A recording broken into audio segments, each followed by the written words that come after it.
Welcome to the Mind Solution Podcast with Sarah Maud. The Mind Solution Podcast is for leaders like you who are passionate about well-being in the workplace because you understand that a strong, resilient and happy workforce is the key to your organisation's success. The Mind Solution Podcast is here to help you. So join us every week where we'll share with you powerful insights, strategies and know-how to ensure that your people and your organisation are truly thriving from the inside out.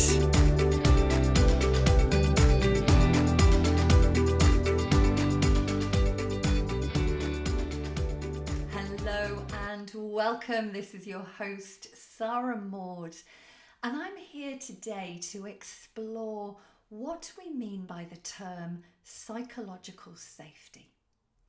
So this term, psychological safety, it's a bit of a buzzword that I'm hearing a lot of, particularly in the context of the workplace. And for organisations and business leaders creating psychological safety. So let's start by understanding, well, what does this term actually mean in the first place?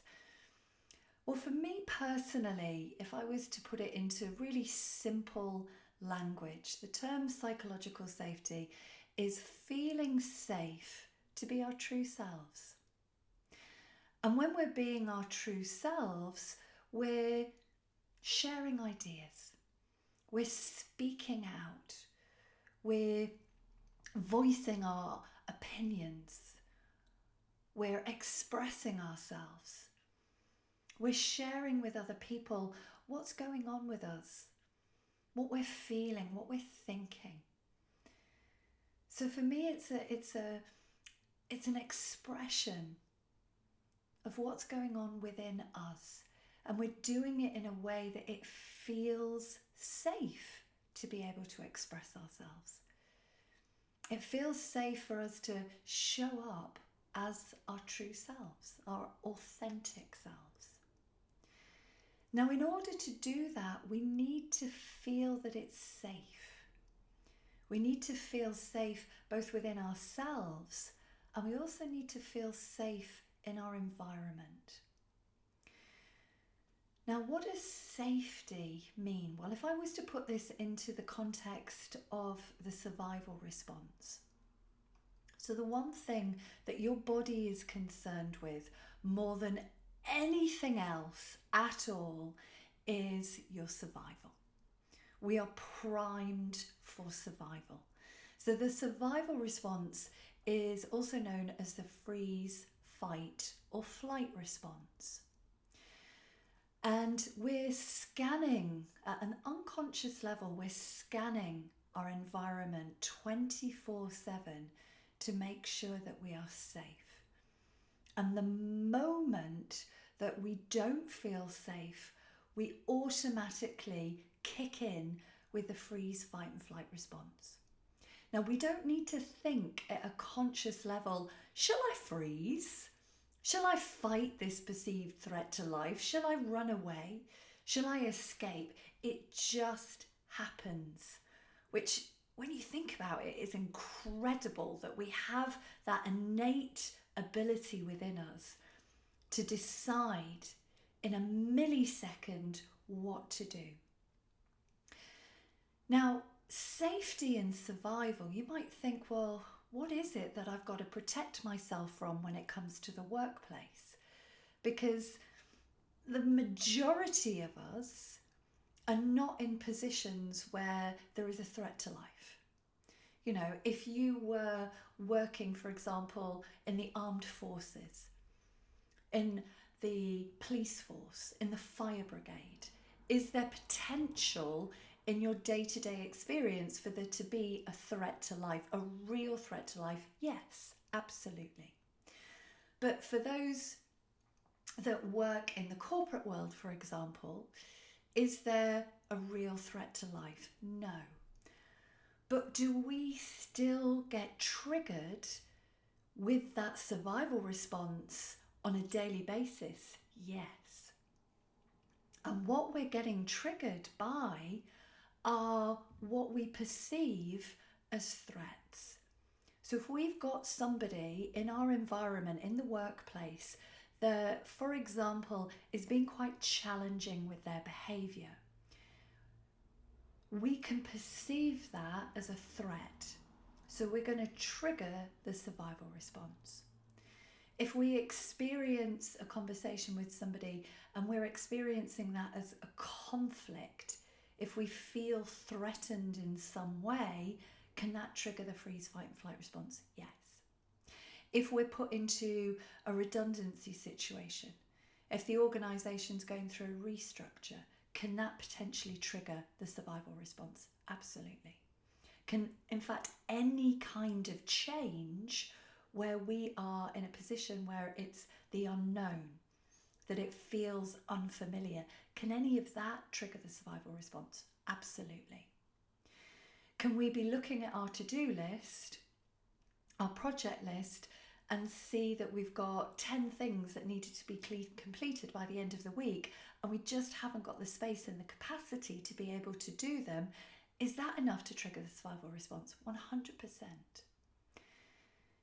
If we're having to address something with a team member that we don't feel comfortable addressing, maybe we lack experience or we lack confidence, we're not sure how the other person's going to take it. So say, for example, performance. If we need to have a performance conversation with somebody and we're worried about the outcome, can that be enough to put us in survival mode? Yes.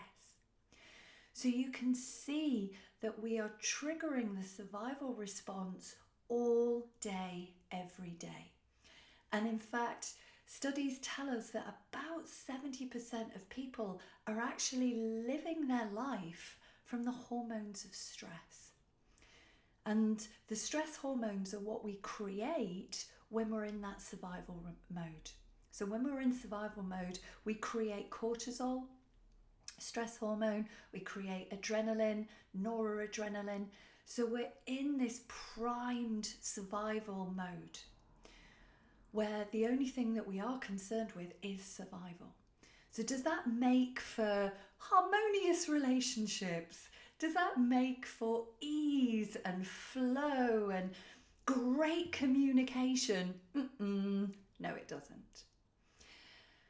So thinking about this term psychological safety, we need to feel safe. And the only person that starts with is us. So as individuals, as employees that form part of an organisation, we have to feel safe with us. Because you could be working for an organisation that actually the culture of that organisation is very supportive. It's kind, it's compassionate. That doesn't mean that you feel psychologically safe. Because what's triggering you to not feel psychologically safe is your thoughts. And those thoughts might not necessarily be conscious thoughts, because we're operating from a level of the unconscious about 95-96% of the time.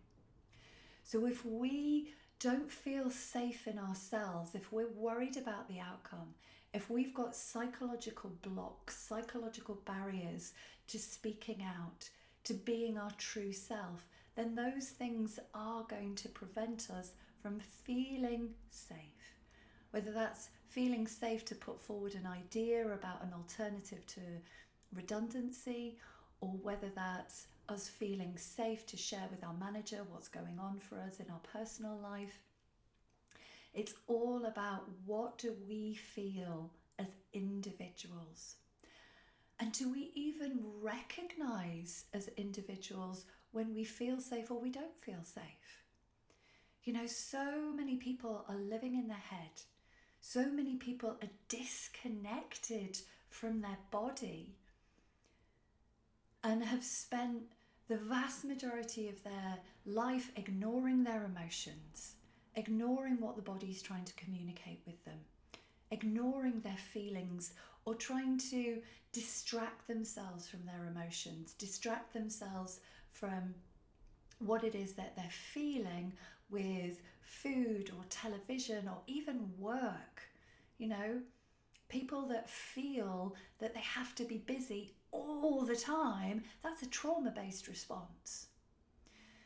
So when it comes to creating psychological safety in the first place, in the work context, we need to educate people about the mind. We need to help to raise their levels of self-awareness, raise their levels of consciousness about who am I, and how to recognize what emotions are and where they're potentially getting emotionally hijacked. Where are they viewing situations and they are making them mean something that they're not?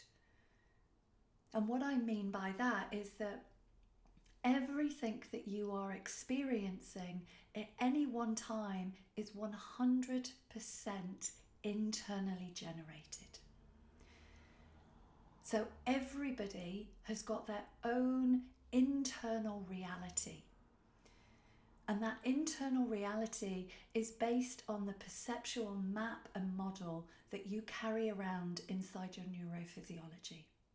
It's based on all of the experiences that you've had since the moment that you came into this world that have created filters. So all of the vast millions of bits of data that you're absorbing every single second, you are filtering that information, and you're filtering it based on everything that you've experienced, what it is that you've programmed your mind unconsciously, but you've programmed your mind to watch out for. So a really simple but powerful example. Let's imagine that you grew up as a child and you were very heavily criticized by a parent or both your parents or your parents and your teachers. Well, those experiences are going to create an impression. They're going to create memories where there would have been a high level of emotion attached to them. They're going to create an inner emotional blueprint.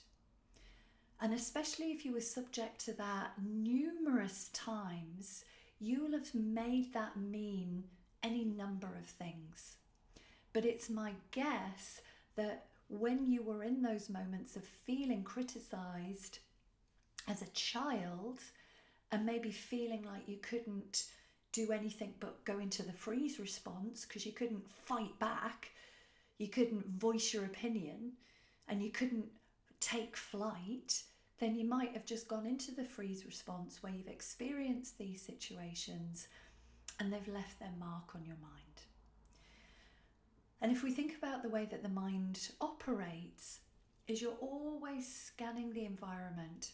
And when you're in a situation which reminds you at an unconscious level at something that you've experienced in the past, then boom, it's like you're back in the past.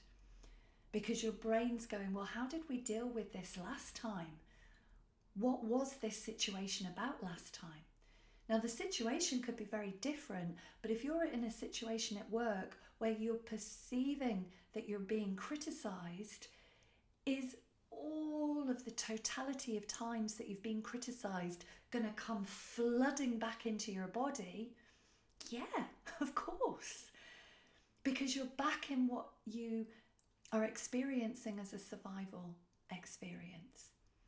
So you might feel yourself in front of your manager or in front of your co-workers just kind of almost going into a bit of a freeze response where you don't feel safe to do anything other than just be quiet. Be quiet and take it. So when it comes to psychological safety, we have to feel safe within ourselves.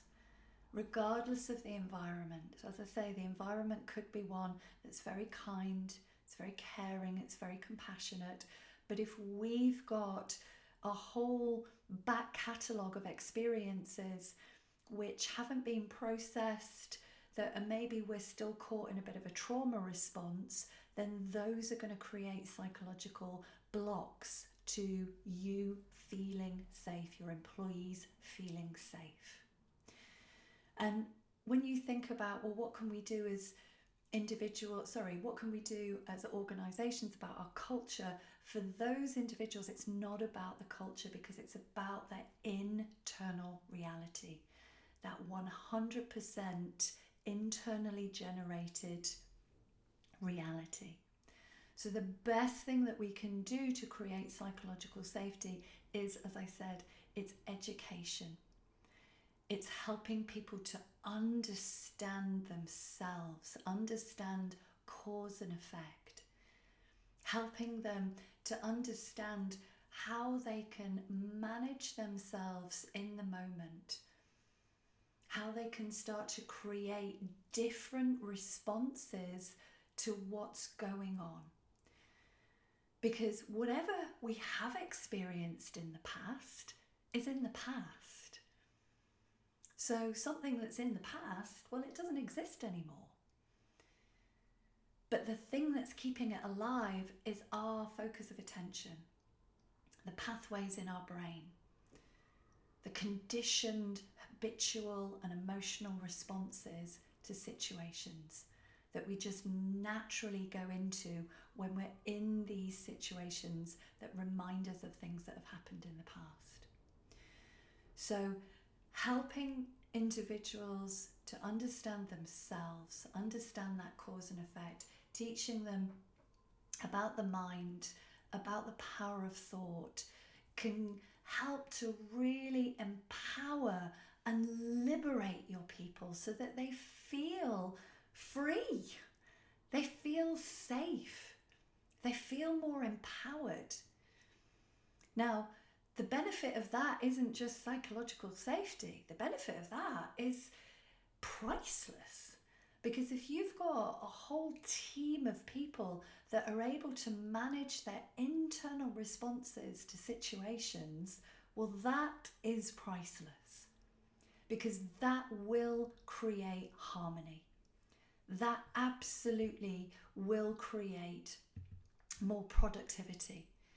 It will create better working relationships, both internally, externally. It will drive performance. It will create a much more engaged, happy workforce. And there are lots and lots and lots of ways that you can measure this. But if I was in your physical shoes, that would absolutely be my first starting point, is helping people to understand themselves. Now you might be thinking, well, how do we do that, Sarah? It sounds great, but how do we do that? Well, again, if I was in your physical shoes, then I would be looking at putting together a program, and I'm not even going to use the word well-being, because well-being, again, it's a word, it's a nominalization that's got lots of different meanings to it.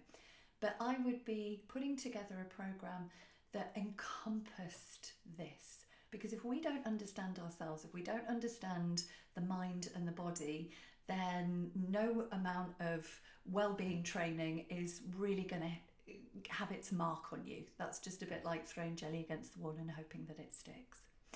So I would be looking at creating a foundation of knowledge within my people about how do we operate as individuals, because we probably know more about how our smartphone works than how we work and operate as a human being.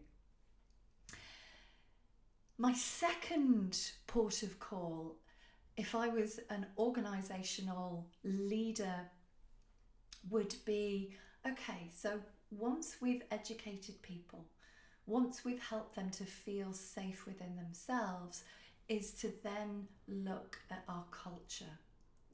Now, Organisational culture, I would suggest, is made up of a number of different facets. One of the biggest contributors to organisational culture is leadership and is leadership style. And in a very similar way, what I would be looking to do with leaders is create self-awareness. Because we've actually talked, or rather we've heard this term about being conscious leaders. And that's a wonderful image. If I think about, well, what does a team of conscious leaders look like? I'm like, oh yeah, that would be amazing. But again, given that as human beings, we're operating from the level of unconscious about 95%, how do you create a conscious leader? Well, that again, it comes down to self-awareness. And how do we create that level of self-awareness in our leaders? I would suggest that is about consistency. If I think back to my days when I worked in human resources, I worked in HR for about 12 years for a number of major organisations like British Airways, Virgin Atlantic, Debenhams when they were still going, eBookers. I saw organisations investing thousands and thousands and thousands in leadership training. But what I saw is that it tended to be something like a 1 to 3 day leadership program. Now, if we think about behavioural change is not an overnight job. You know, if you've got a team of leaders that have never explored themselves, if they've never had any leadership coaching, if they don't have a level of self-awareness about how they're showing up every day, you're not going to achieve that overnight. Like the saying, Rome was not built in a day. So what I would be looking to do is to create a leadership program that wasn't a whole day program or a whole 3 day program, but I would break it down into modules. Now, one of the things that we've seen as an offshoot of COVID is online training. So, is online training also more cost effective? Yes, because we're not having to pay for conference rooms, we're not having to pay for flights, we're not having to do a lot of that. But breaking the training down into, say, 90-minute modules where you take your leaders on a journey. You take them on a journey of self-discovery. And again, if I was in your physical shoes, I would absolutely 100% combine that with leadership coaching. Because what leadership coaching will do for your leaders is it's like holding up a mirror. It's holding up a mirror to that individual to help them see what it is that they need to see within themselves about how they are showing up. Because a lot of people, again, because we're operating from the level of the unconscious, aren't necessarily aware of how they're showing up. Now, if I take myself back to when I worked in the world of human resources, I was an HR leader, I had a team. Was I the best leader? No. Because what I was, and I didn't necessarily see it, I was actually quite dominant as a leader. And especially when I felt under pressure, I would almost kind of go to the extreme in terms of dominance. And so did I always win hearts and minds and take my people on a journey with me? Unfortunately not. Did I get the job done? Yes. I was known for getting the job done. I was known for making things happen. I was known for having a lot of drive, a lot of energy. I was somebody that in many ways had a lot of great leadership qualities in that I thought big picture and I was very commercial. but I could have quite a dominant streak in me. And so I know from all of the work that I've done and the journey that I've been on in the last 10 years, that if I was to compare myself now to the person that I was, it's almost like seeing a different person in some respects. And I've had well over 300 coaching sessions. And those coaching sessions have helped me to continue to grow and evolve. Now, I'm not suggesting that your leaders are all going to need 300 coaching sessions. So before you start worrying about your financial budget for this, no. What would I do? Well, it depends on your leadership. It depends on the dynamics of the team. It might be that, I think for leaders, there isn't a one-size-fits-all approach. Do I believe in consistency? Absolutely, 100%. But even at a very senior level, are leaders investing in themselves in the form of leadership coaching? Well, some are. And we can see the ones that have invested in themselves, because they're the ones that can create psychological safety within their teams, because they are self-aware. They understand themselves far more. They're aware of the signs and the signals that they're putting out to people. They know how to regulate their emotions. They're in touch with themselves. They don't have the same limiting beliefs holding them back. They're able to adapt their style so much more readily. They're able to win hearts and minds. They're able to create a shared vision and take people with them. They're not my way or the highway. So, coming back to the topic of psychological safety, it's looking at our leaders, looking at their leadership style and what it is that we want that leadership culture to be about, and how do we achieve that through a combination of leadership development training and leadership coaching. Now, the other thing that I would suggest creates psychological safety at work is also our systems and our processes. So I know from working with a lot of organisations, they're sometimes, when it comes to their own systems and processes, they're a bit discombobulated. They're a little bit, let's say they haven't really got what we would say is Kaizen going on. So if I think about Kaizen, if I take my mind all the way back to my HR degree and was learning about what Kaizen meant. Kaizen is the term for continuous improvement. And quite often people are having to deal with systems and processes in the workplace that really are not effective. They're very cumbersome, they may be very clunky, it might be that the software is very outdated, it's not streamlined. So all of those factors when it comes to systems and processes, that can have an impact on psychological safety, in that we are working in environments that are not conducive for our mental health. Now, it could be that some people have got ideas about what we could do differently, what can we do better, where can we improve how things are run, but they are not voicing it. And they're not voicing it because if we are in a culture where people are shot down, not literally, but they're shot down for having an idea, they're put down for having an idea, then they're not going to speak out again.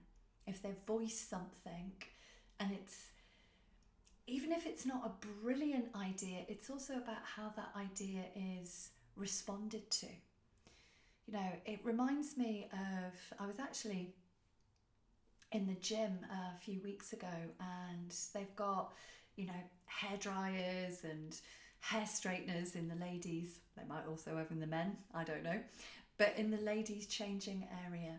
And I'd noticed that the hair straighteners had been left on, and so I flagged down one of the attendants and I said, maybe what they need are signs to just remind people to turn these devices off.